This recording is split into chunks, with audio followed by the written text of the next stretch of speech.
तो दोस्तों, जैसा कि हमें इसके नाम से ही पता चल रहा है कि डिपॉजिट का मतलब होता है वो पैसा जो हमने कहीं पर डिपॉजिट करवाया हुआ है और जो हमें वापस मिलना है। अब पैसा तो हम बैंक में भी डिपॉजिट करवाते हैं और बैंक का पैसा भी हमें वापस मिलता है। तो क्या बैंक अकाउंट का लेजर भी डिपॉजिट असेट्स में जाएगा? नहीं। देखिए, बात एक ही है, लेकिन बैंक अकाउंट के लेजर बनाने के लिए अलग से बैंक अकाउंट का ग्रुप बना हुआ है और हमें वही ग्रुप बैंक अकाउंट के लेजर के लिए लेना चाहिए। तो अब रही बात डिपॉजिट असेट ग्रुप की, तो इस ग्रुप को समझने के लिए एक बात आप दिमाग में बैठा लो। ऐसा पैसा जो हमने किसी को या कहीं पर भी सिक्योरिटी के तौर पर जमा करवाया हुआ है और वो हमें कुछ टाइम पीरियड के बाद वापस मिलना है, ऐसे रुपयों को डिपॉजिट असेट कहते हैं। फॉर एग्जांपल, बिजनेस में किसी बड़ी कंपनी के साथ काम करने के लिए सिक्योरिटी के तौर पर कुछ रुपए जमा करवाने पड़ते हैं जो हमें 1, 2, 3, 4 या 5 साल बाद वापस मिल जाते हैं कंपनी के नॉर्म्स के अकॉर्डिंग। तो इस तरह के और भी दूसरे सिक्योरिटी के तौर पर जमा करवाया गया पैसा, वो सब डिपॉजिट एसेट के ग्रुप में आता है। यहाँ पर कुछ एग्जांपल मैं आपको बता देता हूँ। सिक्योरिटी डिपॉजिट टू कंपनी, इसका लेजर डिपॉजिट एंड एसेट्स के ग्रुप में बनता है अगर आपने किसी कंपनी को सिक्योरिटी के तौर पर रुपए जमा करवाए हैं। सिक्योरिटी डिपॉजिट फॉर रेंट, अगर आपने कहीं पर दुकान किराए पर ले रखी है और उस दुकान के लिए आपने सिक्योरिटी जमा करवाई हुई है, एडवांस सिक्योरिटी जो आपको कुछ टाइम के बाद में वापस मिलनी है, तो उसका भी लेजर डिपॉजिट एसेट के ग्रुप में बनता है। इसी तरह एनी अदर सिक्योरिटी, अगर आपने कहीं और भी सिक्योरिटी के तौर पर रुपया जमा करवाया हुआ है जो आपको कुछ टाइम पीरियड के बाद में वापस मिलना है, तो उसका लेजर भी डिपॉजिट एसेट के ग्रुप में बनता है। तो अब देखते हैं डिपॉजिट एसेट ग्रुप का नेचर क्या होता है। तो इस ग्रुप के नाम से ही हमें इसके नेचर का पता चल रहा है, क्योंकि इस ग्रुप के नाम में ही एसेट जुड़ा हुआ है। तो इसी बेसिस पर इसका नेचर होता है एसेट का, यानी जो पैसा हम सिक्योरिटी के तौर पर जमा करवाते हैं वो कुछ टाइम पीरियड के बाद में हमें वापस मिलना है, तो वो पैसा हमारा है, हमने केवल सिक्योरिटी के लिए उस पैसे को जमा करवाया हुआ है।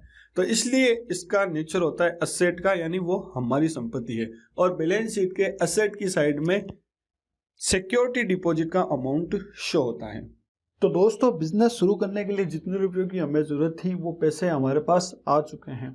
अब सलमान ने एक बिजनेस को चलाने के लिए एक दुकान पर किराए पर ली है और जो दुकान मालिक है वो ये बात बोल रहा है कि आपको हमें पहले कुछ सिक्योरिटी जमा करवानी पड़ेगी, उसके बाद में आप ये दुकान ले सकते हो। लेकिन ये जो सिक्योरिटी है वो दुकानदार ये बोल रहा है कि जब भी आप दुकान वापस खाली करोगे तो आपको वो सिक्योरिटी वापस मिल जाएगी। और एक कंपनी है वो ये बोल रही कि आपको अगर हमसे काम करना है तो हमें भी आपको सिक्योरिटी जमा करवानी पड़ेगी। तो अब हम उनको सिक्योरिटी का पैसा देंगे और ये एंट्री किस तरह होगी, कौन सा लेजर बनेगा, कौन सा ग्रुप बनेगा, वो अब हम आगे सीखेंगे। तो यहाँ पर किसी भी एंट्री को करने के लिए हम अकाउंटिंग वाउचर में एंटर करेंगे। तो यहाँ पर नोट्स को मैं ओपन करता हूँ। यहाँ पे लिखा हुआ है, सलमान ने 30,000 रुपये नरेश को शॉप रेंट की सिक्योरिटी दी। नरेश कौन है? मकान मालिक या दुकान मालिक है। उसको 30,000 रुपये शॉप रेंट की सिक्योरिटी दी है। और किसी को अगर हम शॉप रेंट की सिक्योरिटी देंगे तो दिखती बात है, या तो हम उसको कैश में देंगे या फिर बैंक से उसको पैसे देंगे। तो यहाँ पर मैंने आगे लिखा है एचडीएफसी बैंक करंट अकाउंट, यानी ये जो हमने सिक्योरिटी दी है उसका पैसा एचडीएफसी बैंक के करंट अकाउंट से दिया है। तो यहाँ पर मैं आपको बता देता हूँ कि जब भी हमारे बिजनेस से पैसा जाता है, चाहे वो नगद के रूप में जाए या फिर बैंक से जाए, उसकी एंट्री पेमेंट के वाउचर में होती है। तो यहाँ पर पेमेंट का वाउचर मैं ओपन करूंगा F5 प्रेस करके। यहाँ पर पेमेंट का वाउचर मेरा ओपन हो चुका है। तो अब यहाँ पर हमें सिंपली ये बताना है कि आप किसको पेमेंट कर रहे हो और किस लिए पेमेंट कर रहे हो। तो यहाँ पर मैं लेजर बनाऊंगा Alt+C और यहाँ पर मैं लिखूंगा नरेश शॉप रेंट सिक्योरिटी, यानी ये जो हमने शॉप रेंट की सिक्योरिटी है वो नरेश को दी है। और यहाँ पर हम चाहे तो ये भी लिख सकते हैं शॉप रेंट सिक्योरिटी। तो इसको मैं करूंगा एंटर एंड एंटर। अब देखिए, बात करते हैं ग्रुप की। जब भी हम किसी को कुछ भी पैसा डिपॉजिट करवाते हैं जो हमें कुछ टाइम के बाद में वापस मिलना है, तो उसको डिपॉजिट असेट्स कहते हैं। क्यों? देखिए, जो हमने पैसा जमा करवाया है वो हमारी ही संपत्ति है, हमें कुछ टाइम बाद में वापस मिलेगी, भले ही वो किसी और के पास में पड़ी हो। इसलिए यहाँ पर हम इसका ग्रुप लेंगे डिपॉजिट असेट। यानी इस ग्रुप का सिंपल सा मतलब हो जाएगा कि ये जो नरेश के पास रेंट की सिक्योरिटी पड़ी है वो हमारी संपत्ति है जो हमें कुछ टाइम बाद में वापस मिलेगी। तो यहाँ पर मैं एंटर करूंगा एंड एंटर करूंगा। आप चाहे तो यहाँ पर नरेश का जो एड्रेस है वो डाल सकते हैं, ब्लैंक भी रख सकते हैं। तो यहाँ पर मैं कुछ भी एड्रेस नहीं डाल रहा हूँ, इसको एज इट इज कर दूंगा सेव। तो लेजर हमने बना दिया है। अब हमें बताना है कितने रुपए हम नरेश को 100 रेंट की सिक्योरिटी दे रहे हैं। तो यहाँ पर 30,000 रुपये हम इसको दे रहे हैं। तो यहाँ पर 30,000 रुपये डाल करके एंटर करूंगा एंड एंटर। अब आपने ये जो सिक्योरिटी दी है वो कैश दी है या फिर बैंक से दी है? तो हमने दी है HDFC बैंक करंट अकाउंट से। तो यहाँ पर मैं HDFC बैंक करंट अकाउंट का लेजर सेलेक्ट करके एंटर कर दूंगा। तो अब आप देख सकते हैं ये एंट्री हमारी हो चुकी है। अब हम देखते हैं कि ये एंट्री डेबिट एंड क्रेडिट नियम के अकॉर्डिंग सही है या नहीं। तो सबसे पहला लेजर है नरेश शॉप रेंट सिक्योरिटी। इसका जो नेचर है वो है असेट का, यानी हम जो नरेश को सिक्योरिटी दे रहे हैं वो हमारी ही संपत्ति है। इसका नेचर असेट्स का हो जाएगा। और HDFC बैंक करंट अकाउंट जो है वो हमारी संपत्ति है, वो भी हमारी संपत्ति है। तो आप ये मान लीजिए कि मेरे पास बैंक में पैसा पड़ा था, मैंने किसी को दे दिया सिक्योरिटी के तौर पर। अब वो चाहे बैंक में पड़ा है या फिर उसके पास पड़ा है, बात एक ही है, ये दोनों ही हमारी संपत्ति है। नियम ये कहता है कि असेट यानी संपत्ति बढ़ती है तो डेबिट करो और घटती है तो क्रेडिट करो। तो यहाँ पर देखिए दोनों ही हमारी संपत्ति है। एक संपत्ति जो है बढ़ रही है और एक घट रही है। बढ़ रही है नरेश शॉप रेंट सिक्योरिटी, इसको हमने कर दिया डेबिट, और घट रही है HDFC बैंक करंट अकाउंट, इसको हमने कर दिया क्रेडिट। तो ये नियम के अकॉर्डिंग भी एंट्री एकदम सही है। तो हम यहाँ पर एंटर करेंगे और इसको एज इट इज सेव कर देंगे कंट्रोल A, और यहाँ पर हम नरेशन डाल सकते हैं shop rent security given to Naresh. तो यहाँ पर इस तरह का कुछ नरेशन हम डाल सकते हैं। हम यहाँ पर करेंगे एंटर एंड एंटर। तो एंट्री हमारी हो गई। इसी तरह अगली एंट्री देखते हैं। अगली एंट्री है सलमान ने 20,000 रुपये नरेश को शॉप रेंट की सिक्योरिटी दी। फिर से 20,000 रुपये और दिए, तो हम यहाँ पर फिर ले लेंगे नरेश शॉप रेंट सिक्योरिटी। यहाँ पर अमाउंट डाल देंगे हम 20,000, एंटर एंड एंटर। ये पैसा हमने फिर दिया HDFC बैंक करंट अकाउंट से। तो इसको कर देंगे हम सेव कंट्रोल A। फिर से यहाँ पे कंट्रोल R, यानी नरेशन को रिपीट करेंगे, पिछला नरेशन रिपीट हो जाएगा control R, enter and enter.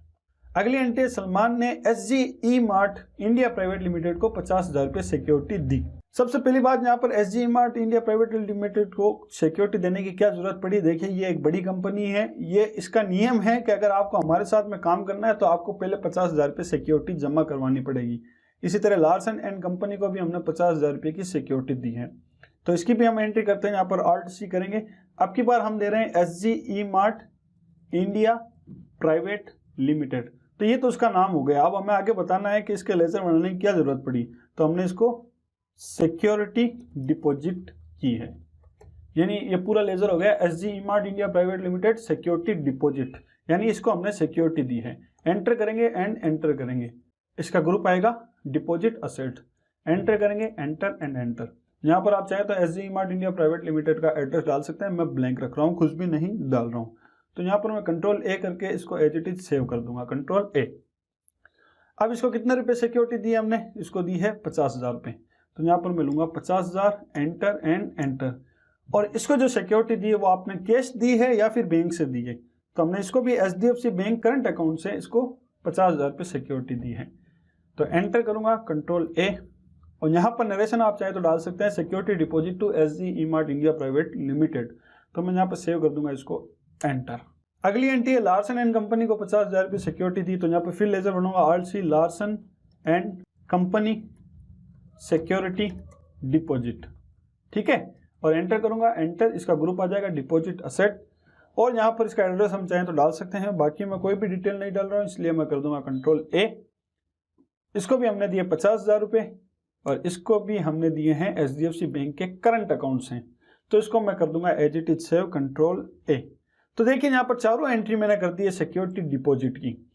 तो अब मैं आपको एक बार बैलेंस शीट ओपन करके बताता हूँ बैलेंस शीट में अब क्या बदलाव हुआ है। तो यहाँ पर क्या हुआ है कि इससे पहले जो हमारे पास बैंक बैलेंस 5,60,000 रुपये था वो अब 4,10,000 रुपये हो गया है।